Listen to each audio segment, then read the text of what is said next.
5대 제사와 완전한 예배, 오늘 두 번째 시간입니다.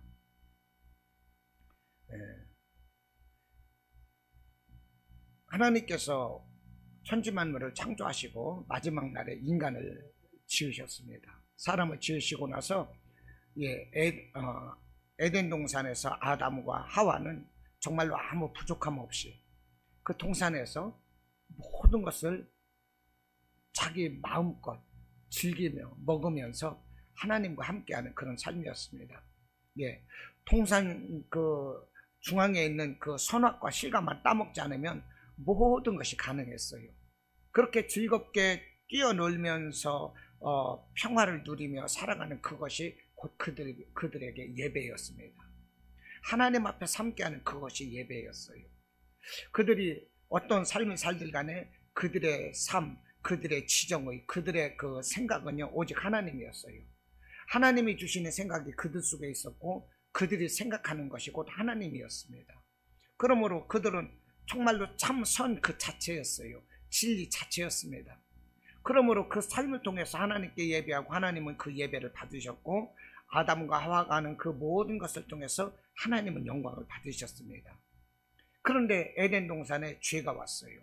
아담과 하와가 죄를 범했습니다. 그러자 하나님은 에덴 동산에서 아담과 하와를 쫓겨냈습니다. 쫓겨내면서 사람들의 제사법도 하나님께 예배하는 법도 달라지게 되는 거예요. 에덴 동산에서 마음껏 즐기며 이렇게 제사드리던 그 방식에서 떠나서 이제는 하나님께서 원하시고 지정하는 방법대로 이제 예배를 드리게만 되어 있어요. 왜냐하면 이 땅에서의 삶은 에덴 동산이 아니기 때문에 그렇습니다. 이 땅에서의 삶은 공중 잡은 권세 가운데서 악한 이 마귀의 속을 가운데서 이 살기 때문에 하나님께서는 그 왜 그 제사법을 지정해 주셨느냐? 그 제사를 통해서 우리를 온전히 만나고 우리가 온전한 제사 가운데 하나님께로 나가고 그러면서 이 세상의 유혹과 여러 가지로부터 이렇게 보호하시고 지켜주시기 위해서 하나님은 예배의 어떤 방법을 제정하신 것입니다. 그것을 통해서 우리 인간들이 하나님 앞에 온전함으로 더 살아갈 수 있도록 하나님은 이렇게 붙잡아 주시는 거죠. 그래서 하나님이 지정해 주신 그 제사가 뭐냐? 이 5대 제사라고 그랬어요. 그것은 번제와 소제와 화목제와 그 다음에 속죄제, 속건제였습니다. 이렇게 5가지의 그 제사를 통해서 하나님께 나가야 돼요. 그래서 우리가 먼저 시간에는 5가지의 제사 중에서 번제와 소제에 대해서 말씀드렸습니다. 이 번제는 뭐냐 하면 레위기 1장에서 말씀을 하고 있어요.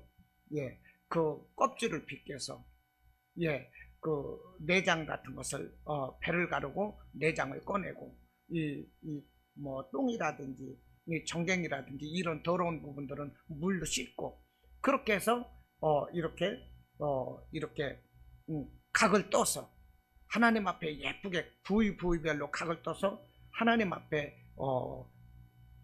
이제 불로 태워서 그 향기로 하나님께 드리는 것, 이것이 번제였습니다. 이 번제의 의미가 뭐냐면 우리의 원죄를 해결하는 거였습니다. 우리가 죄를 지음으로 인해서 우리 죄를 사하기 위해서 드리는 제사가 곧 뭐냐? 이 번제라는 거예요. 구원의 제사인 거죠. 아담과 하와가 하나님 앞에 죄를 지었기 때문에 그것을 원죄라고 그래요. 우리는 태어나면서부터 어머니 뱃속에서 태어나면서부터 이 원죄를 가지고 태어납니다. 이 원죄를 해결하기 위해서 번제를 드렸던 것입니다. 이 번제는 이 구원의 제사인 거예요. 그런데 이 구원의 제사가 이 짐승을 잡아서 이 배를 바르고 껍질을 벗기고 그러면서 하나님께 모든 것을 태워 드린다고 했지 않습니까? 왜 그런 것이냐면 사람의 이 원죄는 죽을 수밖에 없는 거예요. 죽을 수밖에 없어요. 반드시 이 열매를 먹으면 죽으리라 하나님이 말씀을 하셨는데도 불구하고 사람이 그것을 먹었어요. 그러므로 죽는 것입니다. 이 사람의 생명을 무엇으로 성경은 비유를 하느냐면 피로 말씀을 하는 거예요. 그래서 이 동물을 잡았을 때도 고기는 먹되 피째 먹지 말라는 것은요, 피는 생명을 뜻하는 것이고 이 생명은 하나님의 소유이기 때문에 이 피를 먹지 말라 이렇게 말씀을 하는 거거든요. 그래서 이 하나님께서는 이 우리의 원죄를 해결하기 위해서 이 번제를 드리라고 하는 것입니다. 그래서 사람들은 매년 번제를 드려야 되는 거예요. 예수님이 오시기 전까지 모든 백성들은 매년 번제를 드렸어요. 그러니 번거롭겠지요? 매년 번제를 드려야 되는 거예요. 양이나 소나 이런 것을 끌어다가. 고린도후서 4장 11절 보면 우리 살아있는 자가 항상 예수를 위하여 죽음에 넘겨짐은 예수의 생명이 또한 우리 죽을 육체에 나타나게 하려 함이라 그랬어요.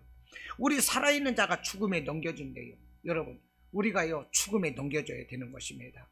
우리는 날마다 사도 바울이 나는 날마다 죽노라고 그랬어요. 우리는 날마다 말씀 앞에 죽어야 되는 것입니다. 하나님의 뜻 앞에 내가 죽어져야 돼요. 이것이 하나님께 드리는 번제인 것입니다. 나의 그 죄를 회개하는 것이고 하나님 앞에 온전케 되는 거예요. 내가 하나님 앞에 날마다 죽어져야 돼요. 예수의 보혈로 나의 이 죄를 씻어내야 되는 거예요. 내가 이렇게 죽어지면 예수의 생명이 우리 죽을 육체에 새롭게 나타난다는 것입니다. 할렐루야. 이것이 번제인 거예요. 옛날에는 이렇게 번제를 드렸어요. 우리도 이렇게 내 삶을 말씀으로 각을 뜨고 나의 더러운 것들을 태워서 정말로 날려버려야 되는 거예요. 나의 온전한 그것이 향기가 되어서 하나님께 올라가야 되는 것입니다.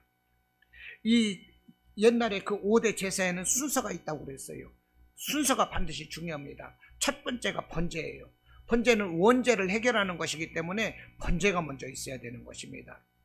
창세기에서 보면 가인과 아벨의 제사가 있었습니다. 그러나 가인의 제사는 하나님이 기뻐하지 않으셨고 아벨의 제사를 기뻐하셨어요.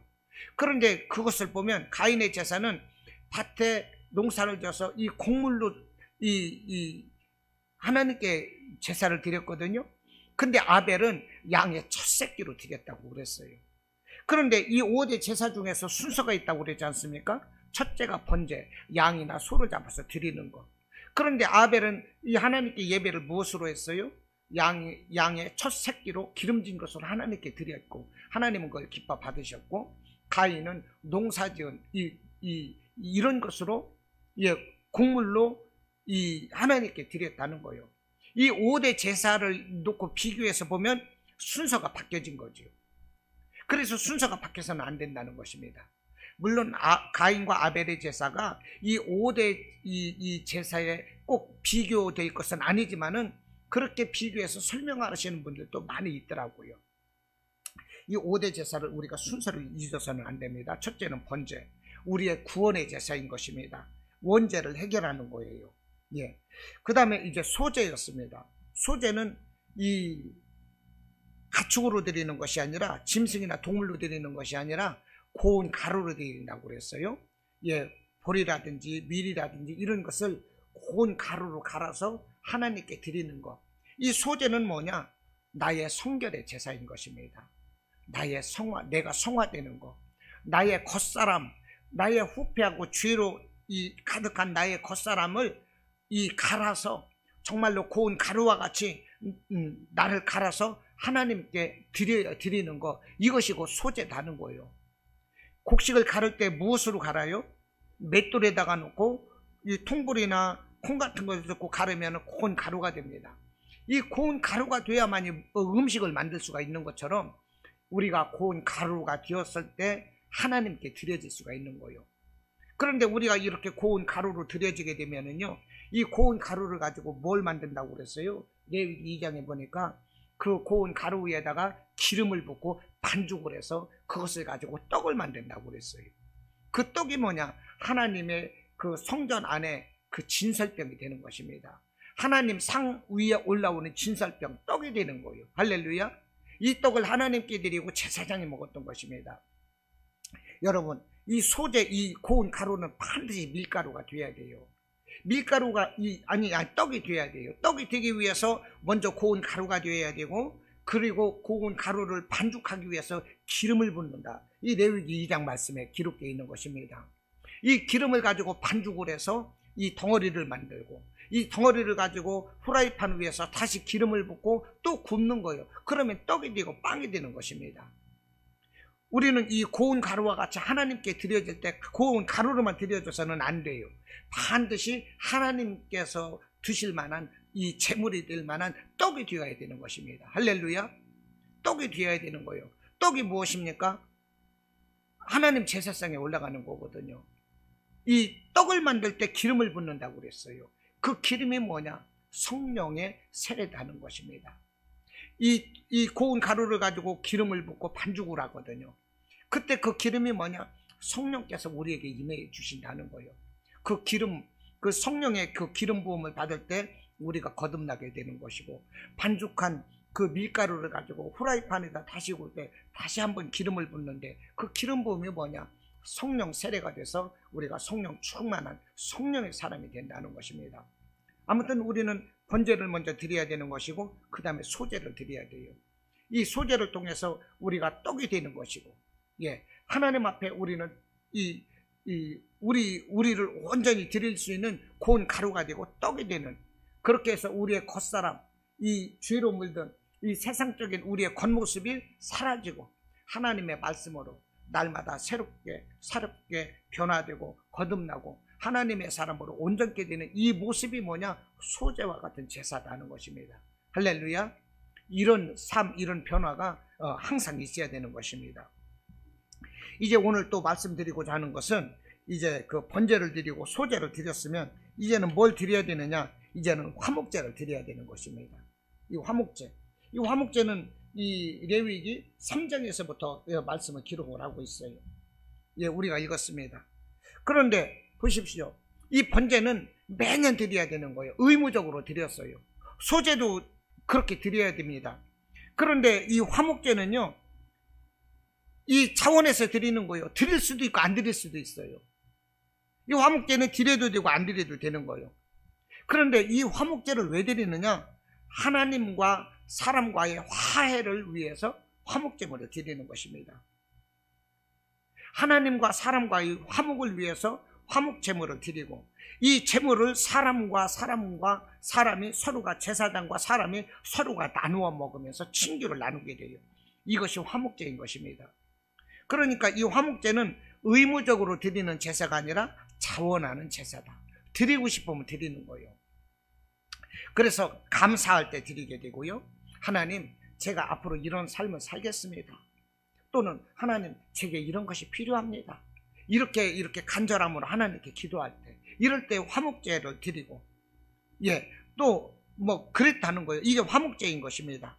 드리는 사람 마음에 따라서 드리는 거예요. 그런데요, 이 화목제에는 특징이 있습니다. 이 특징이 뭐냐면은, 화목제의 특징이 뭐냐면, 다른 제사는 수컷으로 드렸거든요. 번제도 소나 양이나 수컷으로 드리고, 이 속죄제도 수컷으로 드리고, 또 이 다음에 나오는 속건제도 양이나 소의 수컷으로 드려야 되는데, 이 화목제는 뭘로 드리느냐? 양이나 소나 수컷과 관계없이 제사를 드리게 되어 있는 거예요. 제사를 드리게 되어 있어요. 이것은 왜 그러느냐면, 이 화목제거든요. 이 제사를 드린 것을 통해서 이제 모든 사람들이 나누어 먹어야 되기 때문에 그것을 하나님이 배려하셔서 이 암컷도 하나님께 드릴 수 있도록 이렇게 하나님이 배려해 주시는 것입니다. 그러니까 화목제가 뭐예요? 하나님과 가까워지고, 우리 사람과 사람 사이에 또 화목을 도모하는 것이 화목제다는 거예요.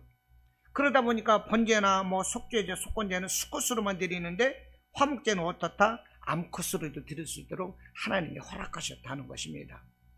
그리고 이 속죄제의 특징이 뭐냐면, 이 속죄제나 속건제 같은 경우에는 소나 양이나 이런 큰 짐승으로 드려야 되는데, 가난한 사람은 어떻게 드려요? 소나 양이 없어요. 그럴 때는 새라든지 비둘기 같은 것으로 또 예배를 드릴 수 있도록, 제사 드릴 수 있도록 하나님이 이렇게 배려를 하셨습니다. 그런데 화목제물에서는요, 새로 제사를 드리라는 법이 없어요. 왜 그럴까요? 이 새는 본연 혼자 먹기도 부족합니다. 그렇기 때문에 하나님께 드리고 제사장과 모든 사람들이 나누어서 이 고기를 먹어야 되는데 새로 드리다 보면 그 온전한 화목제가 될 수가 없거든요. 그래서 하나님께서는 이 화목제를 드림에 있어서 새를 허락하지 않으셨어요. 이것이 화목제의 이 특징이다 하는 것입니다. 여러분, 우리는요 넘치도록 하나님께 드릴 줄 알아야 되는 것이고, 우리가 넘치도록 우리 성도 간에 교제가 있어야 되는 것입니다. 할렐루야. 초대교회에서 오순절 성령을 받고 하루에 3,000명씩 막 회개를 하고 5,000명씩 믿는 남자의 수가 더해지고, 그럴 때 예루살렘 교회가 폭발적으로 성장을 했어요. 그럴 때 믿는 자들이 자기가 가진 것을 다 가지고 와서 함께 섬겼습니다. 함께 떡을 떼고 함께 나눠 먹었어요. 그러면서 교회는 교제가 되고 더욱더 부흥되고 성장하고 그런 관계가 되었다는 거예요. 이것이 무엇입니까? 화목제와 같은 것이지요. 교회는 이와 같아야 돼요. 성도는 이렇게 나의 것을 가지고 나눌 수 있을 줄 알아야 되는 것입니다. 오늘날 교회가 왜 이렇게 사람들에게 욕을 먹고 인색하고 그런 말을 듣는 것입니까? 나누질 못해서 그래요. 섬기질 못해서 그래요. 그렇기 때문에 문제가 되는 거 아니겠어요? 제가 금요일날도 이제 우리 반대쪽의 그 동료에게 제가 이제 우연한 기회에 전도를 했어요. 우연한 기회에 어떤 사람이 너무나도 그 선행을 막 베푼 것이 막 보이는 거야. 아니, 이렇게까지 이 더운 날씨에 이런 일을 한 것에 대해서 어떤 그런 일이 있었어요. 그래서 너무 그 사람이 아름답게 보여서, 야, 정말 훌륭한 사람이네, 너무 착한 사람이네. 그러면서 제가 한 말이, 이렇게 착해도 예수 믿어야 구원받지. 이 사람이 예수까지 믿어서 구원받았으면 좋겠네. 제가 일부러 그랬어요. 그랬더니 옆에 있는 한 사람이 그러는 거예요. 길이요 진리요 생명 대신 어쩌고 저쩌고 하면서 성경을 쭉 나열하는 거예요. 저는 그래서, 아니, 이 사람이 예수 믿나? 깜짝 놀랐지요. 근데 예수를 안 믿더라고, 정말로. 근데 성경은 달달달달 다 외우는 거예요. 그러면 하는 말이, 나는요 그 사람 하는 말이 그거요. 선행하며 행실 있는 사람이 구원받았으면 좋겠어요. 그러는 거예요. 그 돌려놓고 말하면 무슨 얘기입니까? 말로는 그럴듯하고 선행이 없고 섬김이 없고 기독교인들의 행함이 없다, 이것을 말하는 거예요. 이렇게 착한 일 하는 사람이 예수 믿고 구원받아야 될 텐데, 이렇게 제가 얘기했을 때 나는요 이 행함이 있고 정말로 선행으로 정말 행함이 있는 그 사람들이 구원받았으면 좋겠어요. 나는 그 사람들 보면 믿고 싶어요. 그러는 거예요. 우리가 그만큼 행함이 없다는 거예요. 화목제와 같은 삶이 이 세상에서 이루어지고 있지 않다는 것입니다. 그래서 제가 나중에 그 사람한테 별도로 가서 마지막 해준 말이 뭐냐, 우리 주님이 오실 날이 멀지 않았는데 주님이 오시면 그러면 당신이 선행이 있었느냐 없었느냐 우리 주님이 그것을 물어보시는 줄 아느냐? 그게 아니다. 너는 예수를 믿었느냐 믿지 않느냐, 그것을 물어보신다. 내가 예수를 믿었느냐 안 믿었느냐에 따라서 내가 구원받고 구원받지 못하고, 내가 천국 가고 지옥 가고 결정되는 것이다. 그러니까 당신이 다른 사람들의 선행을 염려하지 말고, 다른 사람들의 선행을 그렇게 말할 것 같으면 당신이 먼저 예수 믿어서 선한 사람으로 당신이 먼저 변화되기를 힘쓰고 먼저 예수 믿어라. 그러면 구원받는다. 제가 이렇게 얘기를 해줬어요. 여러분, 우리는 화목제와 같은 이 땅에서 이런 삶을 살아야 되는 것입니다. 정말 나의 것으로 섬길 줄 알아야 돼요. 할렐루야.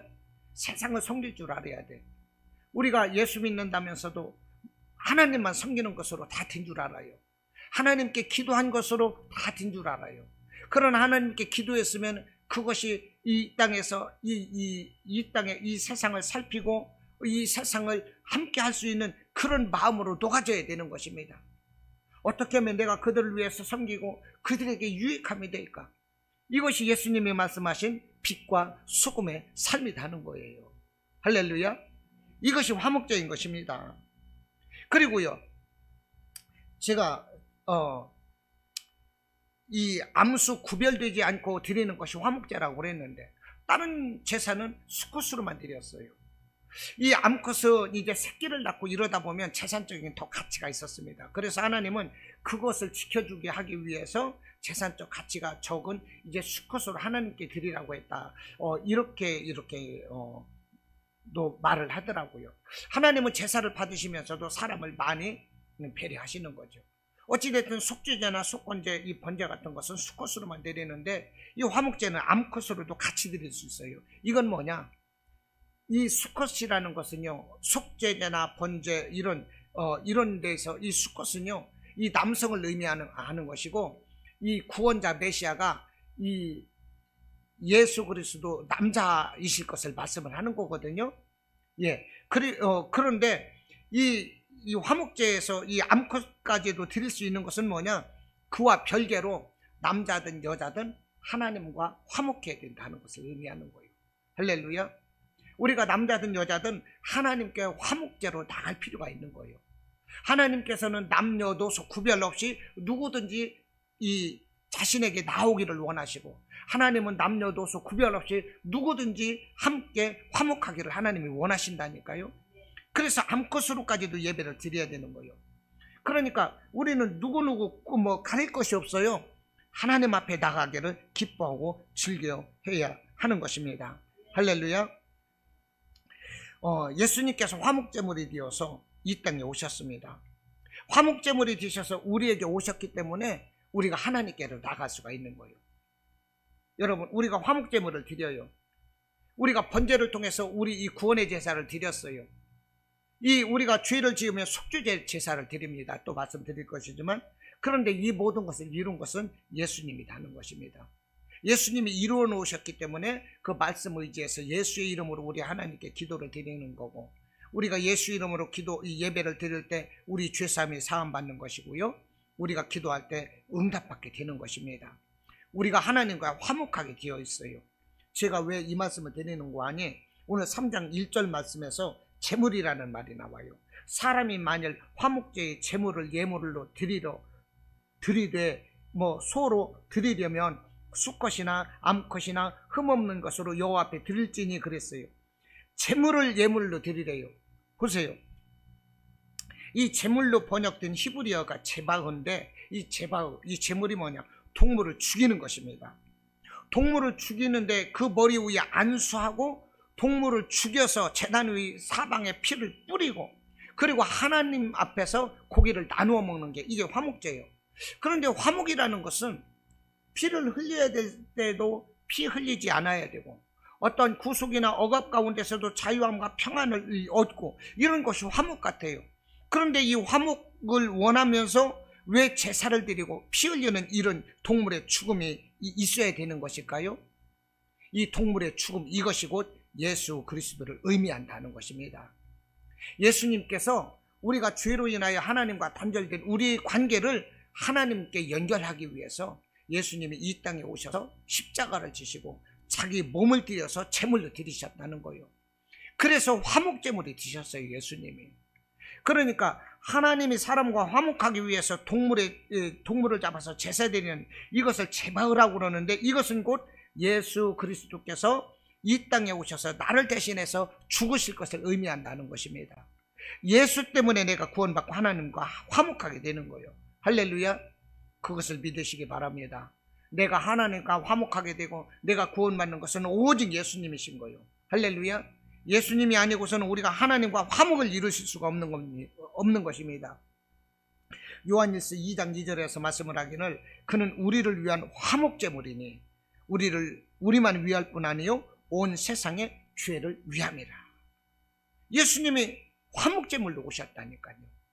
화목제물이 되기 위해서 십자가에서 자기 몸을 단박에 그냥 죽이신 거예요. 이분 예수님이신 것입니다. 요한일서 4장 10절 말씀을 합니다. 하나님이 우리를 사랑하사 우리 죄를 속하기 위하여 화목제물로 그 아들을 보내셨대요. 여러분, 그러므로 우리가 예수의 이름으로, 할렐루야, 그 예수를 믿음으로 구원받고 예수의 이름으로 예배하고 예수의 이름으로 기도하고 예수의 이름으로 무엇이든지 우리가 할 때 우리는 이루고 승리하는 삶을 살아가게 되는 것입니다. 할렐루야.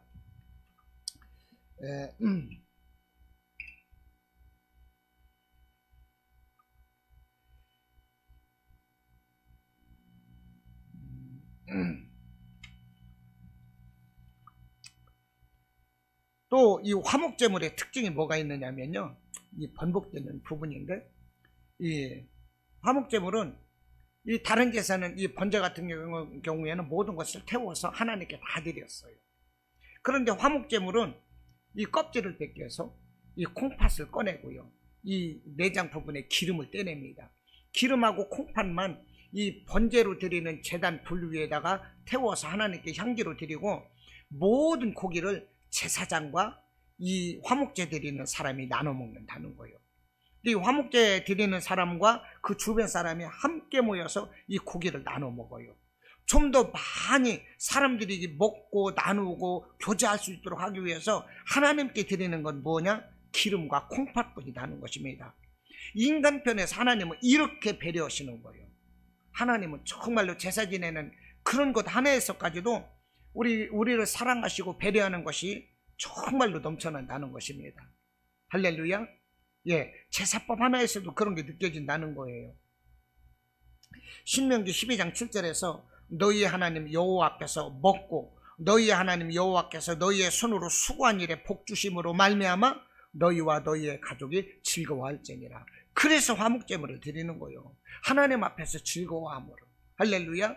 그래서 하나님 앞에서 즐거워하고 기뻐함으로 어린 자녀들이 부모 앞에서 막 뛰노는 것처럼, 그래서 화목제물을 드릴 때 하나님은 우리를 이렇게 배려하셔서 정말로 많은 것으로 먹을 수 있도록 하나님께서 이 화목제물을 이렇게 아무 수 구별 없이 정해놓으셨다는 것입니다.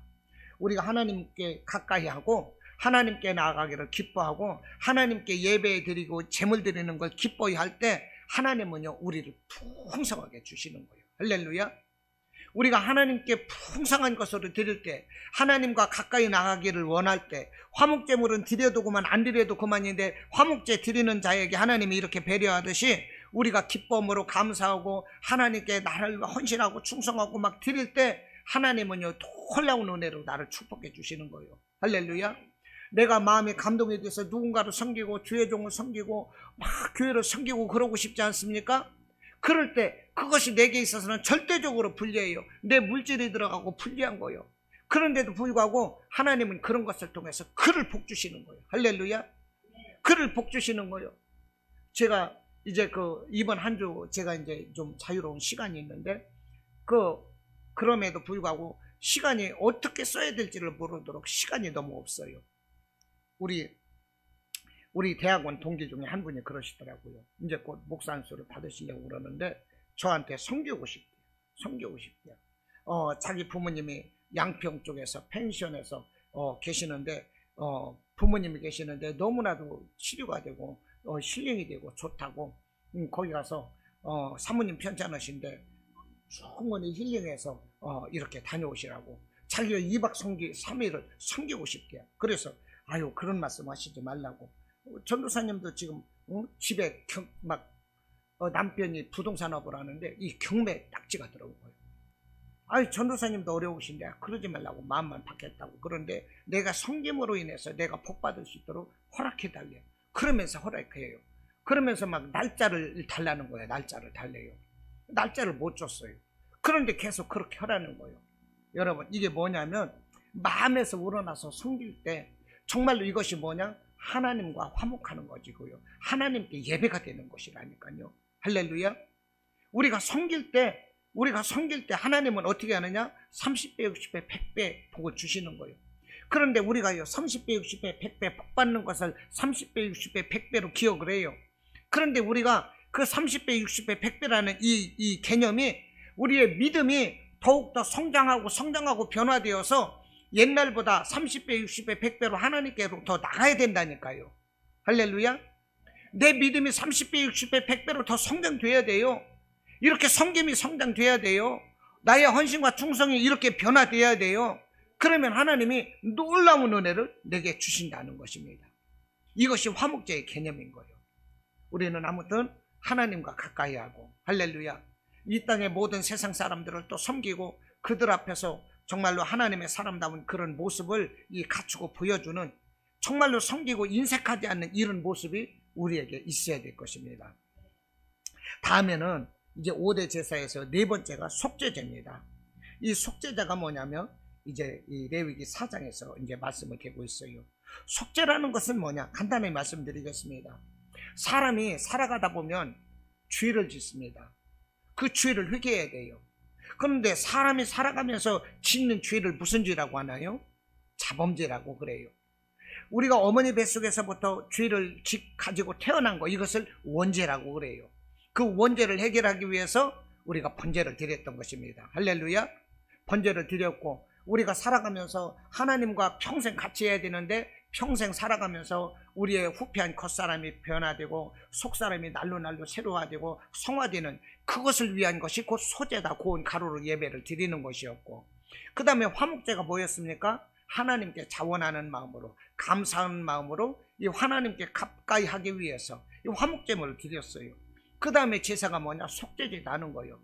이렇게 우리의 원죄도 구원하는 제사도 드리고 이 거듭나는 제사도 드리고 하나님께 감사하는 제사도 드렸는데, 그럼에도 살아가면서 보면 또 순간순간 또 죄를 짓게 되는 거예요. 이게 사람이 미워하지 말아야지 사랑해야지 했는데도 작은 것 하나만 가지고서도 미워하고 시기하고 원망하고 불평하고 뒤에서 쑥은대고, 이런 게 다 죄라는 것입니다.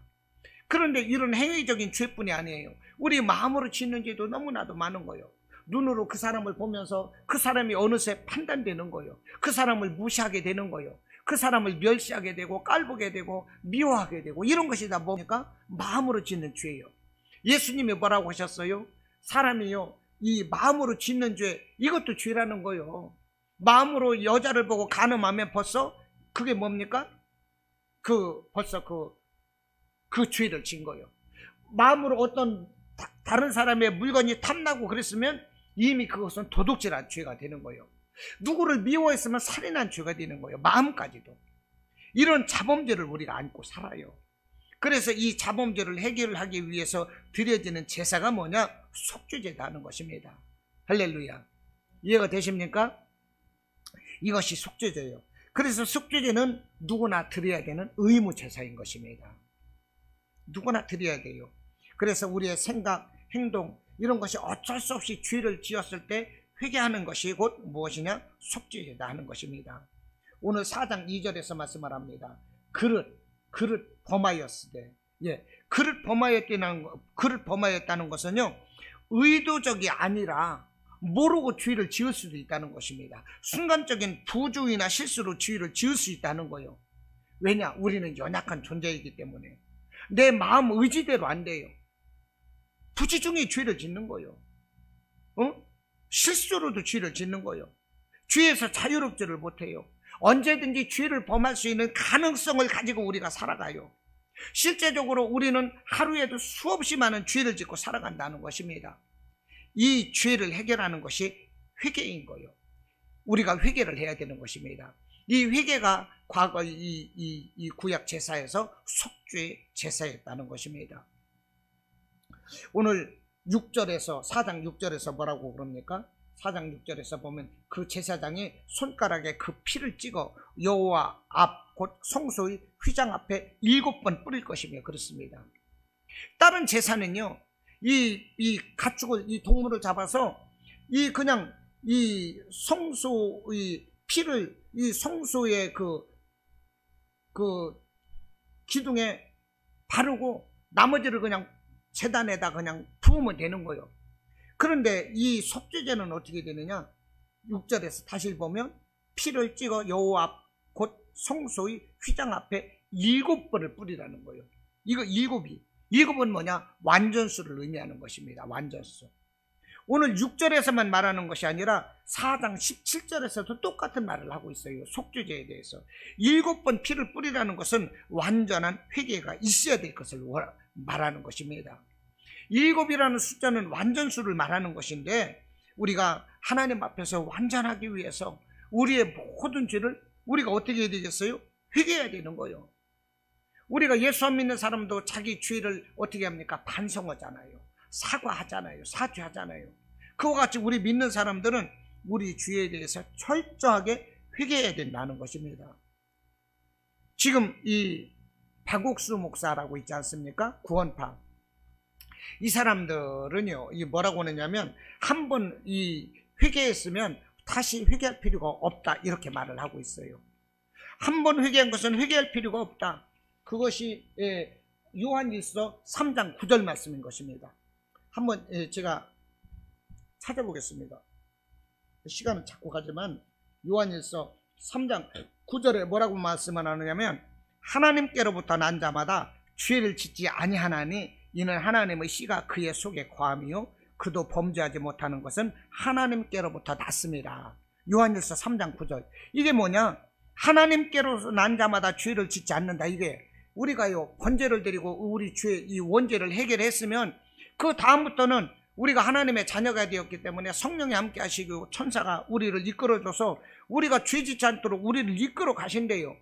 그러므로 우리는 온전한 사람이고 이 죄로부터 멀기 때문에 다시 회개할 필요가 없다, 이런 거거든요. 그런데 여러분 생각해 보세요. 살아가면서 죄 안 짓습니까? 죄 짓잖아요. 미워한 것이 벌써 몇 번인지 몰라요. 예수님 말씀대로면 그 살이 난 거요. 누구를 보고 이 예뻐하고 다 간음죄인 거요. 누구께 탐냈어요. 다 도둑질 하는 거요. 이런 죄를 우리가 짓고 살아오고 있다니까요. 그렇기 때문에 회개해야 되는 것입니다. 박옥수 목사, 구원파 이런 사람들, 권신찬인가 이런 분들이 한번 믿은 사람은 회개할 필요가 없다? 이것은 다 잘못된 거예요. 우리는요 살아가면서 철저하게 회개하며 살아야 되는 것입니다. 우리가 회개할 때 우리의 영이 맑아지는 거예요. 우리의 죄가 있는 곳에는요 죄가 가까이 하게 되는 거예요. 우리의 죄가 있는 곳에, 어둠이 있는 곳에는요 성령이 함께 할 수가 없어요. 악한 것이 함께 합니다. 그러나 우리가 죄를 멀리하고 말씀 안에서 깨끗하게 우리가 되면 우리 안에 성령께서 역사하시고 죄는 달아나게 된다는 거예요. 제가 지난주에 말씀드렸어요. 이 캄캄한 방에 전기 스위치를 올리면 순식간에 어둠이 사라지고 불이 들어온다고 그랬어요. 우리가 회개하고 나서 깨끗하면 어둠은 물러가고 하나님의 성령이 우리 안에 가득하게 되는 것입니다. 그런데 하나님의 성령이 우리에게서 멀고 우리가 죄가 가득하면 성령이 함께 할 수가 없는 거예요. 우리는 어둠 속에 묻혀 사는 거예요. 죄악 가운데 있는 것입니다. 할렐루야. 우리는요 죄를 멀리해야 돼요. 죄를 저주해야 되는 거예요. 시궁창 같은 거예요. 이 죄는 시궁창 같은 거. 이전에 줬던 것, 찬송이 이전에 줬던 것, 이것이 지금은 아무것도 아니에요. 이전에 줬던 것, 예전에 내가 그 안에 살았던 것이 지금 생각하면 시궁창이에요. 시궁창. 내가 왜 그런 시궁창에서 살았던가? 이것이 뭡니까? 거듭난 사람인 거예요. 더 거듭나고 우리가 하나님께 온전한 소재와 같이 고운 가루와 같은 모습으로 살아가기 위해서 우리가 어떻게 돼요? 속죄제와 같은 이런 제사를 지내야 돼요. 이것이 회개다 하는 것입니다. 오늘 교회 와서 보니까 이 교회 안에 시계가 2개인데 시계 하나가 죽었어요. 저는 깜짝 놀랐어요. 왜 시계가 이렇게 됐나 보니까. 이 시계가 왜 죽었어요? 교회 안에 사람이 없으니까 시계가 죽는 줄을 모르는 거예요. 배터리가 없어가지고. 사람이 계속 있으면 죽기 전에 얼른 이렇게 살려놓거든요. 배터리를 넣어가지고. 이것을 보고 제가 생각되는 것이 정말로 내 안에 성령이 안 계시면 나는 죽는다 이겁니다. 내 안에 예수가 안 계시면 나는 죽는 거예요. 마귀의 밥이 되는 거예요. 예수가 안 계시고 말씀이 안 계시고 성령이 내 안에 없으면 나는 어둠일 수밖에 없어요. 내가 어둠이고 내가 죽어갈 때 얼마나 힘듭니까? 내가 몸이 육신이 병들어서 힘들 때 내가 얼마나 힘드냐고. 막 일어나기도 힘들고 병이 들면 힘들잖아요. 코로나 걸렸을 때 얼마나 힘들었어요. 응? 암이 걸려서 병투발 이 투병 생활할 때 얼마나 힘들었습니까? 이 병 들면 힘든 거예요. 병 안 들려면 어떻게 되겠어요? 내 안에 힘이 있어야 되는 거지. 우리가 육신의 영적인 병 들으면 안 되는 거예요. 정말 내 안에 예수가 계셔야 되는 거예요. 성령이 계셔야 되는 것입니다. 말씀이 불과 같이 내 안에 항상 있어야 돼요. 그래야 내가 힘이 나요. 내가 세상을 이길 수 있어요. 세상은 나를 쓰러뜨리고 넘어뜨리려고 정말로 우겨쌈을 당하고 우겨싸고 내가 우겨쌈을 당하고 사방이 막혀 있을지라도 하늘만 열려 있으면 나는 이겨낼 수가 있는 것입니다. 할렐루야. 그 다음에 마지막 제사가 뭐냐? 이제 속건제입니다. 이 속건제는 이 레위기 5장 14절에서부터 이제 기록이 되어 있습니다. 5장 14절에서부터 6장 7절까지. 이 속건제가 뭐냐? 간단하게 말씀드리면 이건 2가지입니다. 하나님의 성물에 이 피해를 입혔을 때 이 제사 드리는 것이 속건제예요. 예를 들어서 이 강대상이라든지 의자라든지 교회 이 비품에 피해를 입혔다. 이러면 속건제를 드리는 거예요. 제사를 드리는 거예요. 그렇다고 해서 이 강대상이라든지 의자라든지 이런 교회 비품이 생명이 있는 것은 아니에요. 제사 받을 존재는 아니에요. 그러나 이게 뭐냐? 하나님이 거룩하시듯이 하나님께 예배하는 그 모든 것은 거룩함을 두고 우리가 잘 관리해야 되는 것이고 그럴 필요가 있지 않겠습니까? 헌신하고 가꿔야 되는 것이고 어찌됐든 하나님의 성물 이런 것에 생명이 있고 이것이 다 이 신적인 존재는 아니에요. 그렇지만은 이런 것을 파괴했다든지 이런 것에 손실을 입혔을 때 이제 속건제를 드렸다 하는 것입니다. 또 하나 의미는 뭐냐? 사람에게 피해를 입혔을 때 속건제를 드리는 거예요. 그래서 레위기 6장에서 보면 이제 그 5장 14절에서부터는 이 예를 들어서 다시 한번 설명드리면 5장 15절에서 누구든지 여호와의 성물에 대하여 부지 중에 범죄하였으면 속건제 드리라 그러지요. 그런데 이제 6장에서는 뭐라고 그런 말씀하느냐면 이제 6장 2절 보면 누구든지 여호와께 신실하지 못하여 범죄하되 곧 이웃이 맡긴 물건이나 전당물을 속이거나 도둑질하거나 착취하고도 사실을 부인하거나 남의 잃은 물건을 줍고도 사실을 부인하여 거짓 맹세하는 등 사람이 이 모든 일 중에 하나라도 행하여 범죄하면 그때 어떻게 속건제를 드리라 말씀을 하는 것입니다. 그러니까 하나님의 성물에 이 죄를 범했을 때도 이 속건제를 드리는 것이고 이 사람에게 피해를 입혔을 때 남의 물건을 막거나 전당 잡히거나 뭐 꽂거나 이랬을 때 이것을 부인하고 이렇게 할 때 이것은 뭐냐?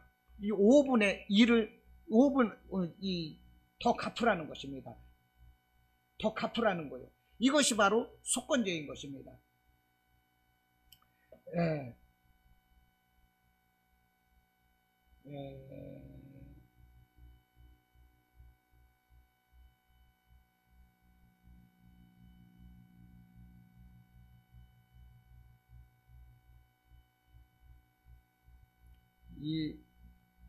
많이 읽어왔으면서도 갑자기 안 보이네.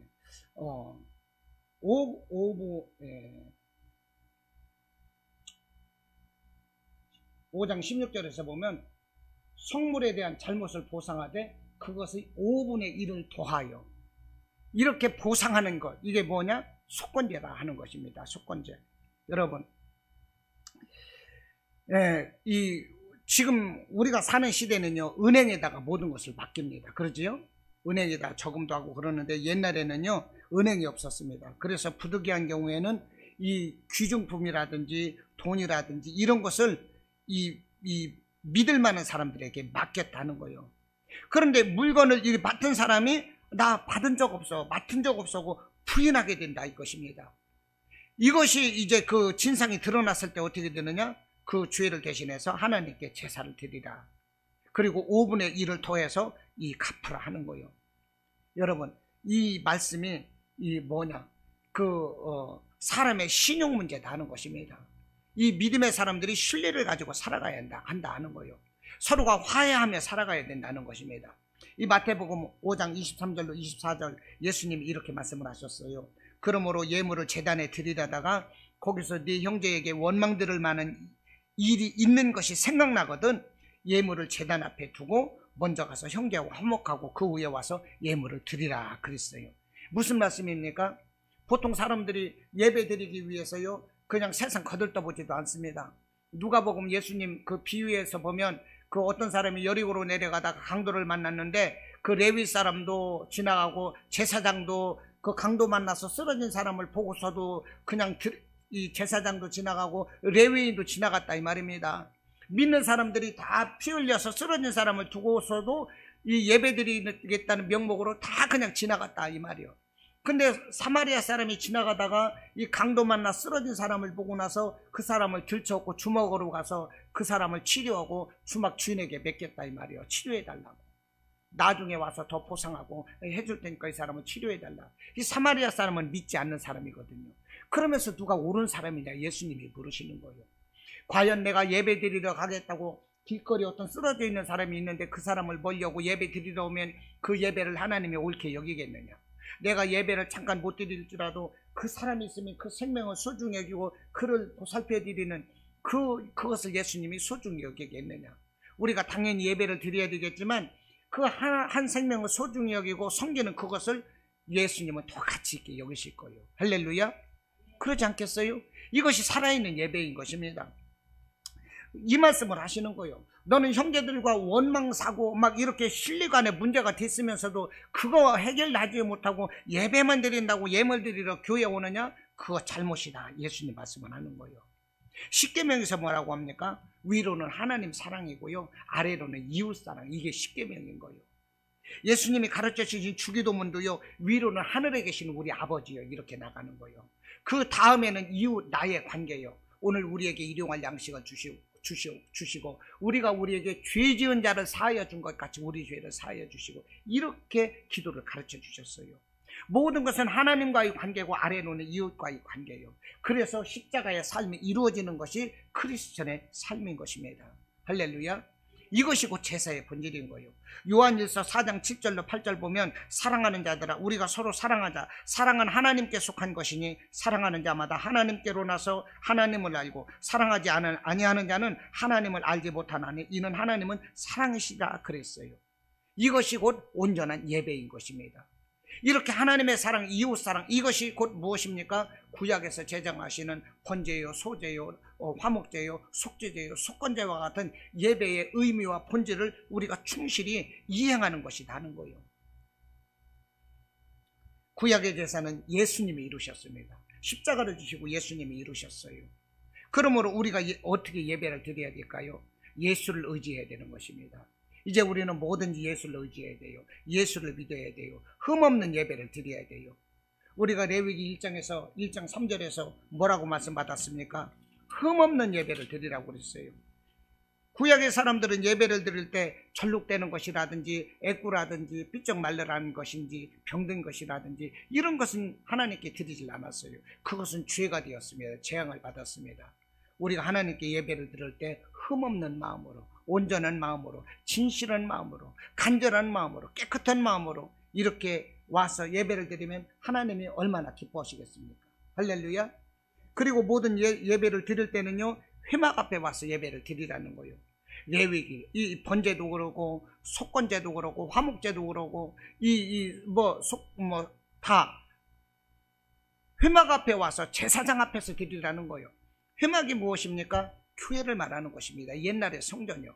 이 회막문을 통해야만이 이 성전 안으로 들어와서 지성전으로 앞에 와서 이 성소에서 예물을 드릴 수가 있었던 것이거든요. 이 회막문은 무엇이냐? 곧 예수 그리스도인 것입니다. 예수님을 통해서 우리가 믿고 구원함을 받고 예수의 이름으로 우리가 예배드리고 예수의 이름으로 우리가 기도하는 거예요. 회막문 앞에서 예배드리라는 것이, 제물 바치라는 게 뭐겠습니까? 우리는 모든 것이 예수 이름 앞에서 예배를 드리는 거예요. 흠없는 예배를 드리라 하는 것입니다. 할렐루야. 저와 여러분의 삶이 정말 예수 의지하는 삶이 되길 원합니다. 우리를 구원하실 자는 오직 예수님인 거예요. 예수님의 그 이름만 의지해야 되는 것입니다. 그 말씀 의지해야 돼요. 성령께서 우리를 주관하시도록 우리를 내드려야 돼요. 흠없고 온전한 깨끗한 마음으로 예배 드려야 됩니다. 할렐루야. 그 예배를 하나님은 받으시고 정말로 향기로운 이 제물로 우리의 예배를 받으실 것입니다. 할렐루야. 아멘.